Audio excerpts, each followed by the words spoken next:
Hi everyone, this is Malvika from AIV. In today's video, I will be giving the demo of how can we use confirm clear filter option in the dashboard in AIV. So let's get started. Now you can see that we have a chart widget and we have a filter widget in the dashboard. Now how to create this filter widget? For this you can refer my another video of filters. Now to use the option confirm clear filter, we will go to the dashboard settings. And in the dashboard settings, I'll click on the confirm clear filter and I will check this option. I'll enable the option and I'll click on save and exit.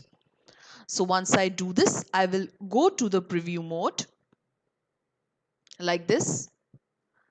And here you'll see that once I'm selecting the country USA and I'm clicking on filter, you are able to see the data for USA.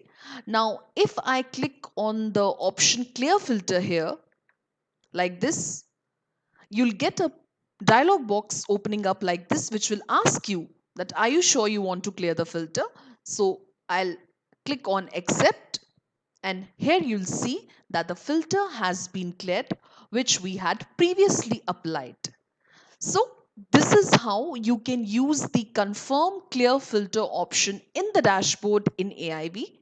I hope you liked my today's video. If you liked it, please like, share, subscribe and comment in the section below. If you have any specific questions or queries, please mail us at support@aivhub.com, or you can also visit our website, that is www.aivhub.com. Thank you.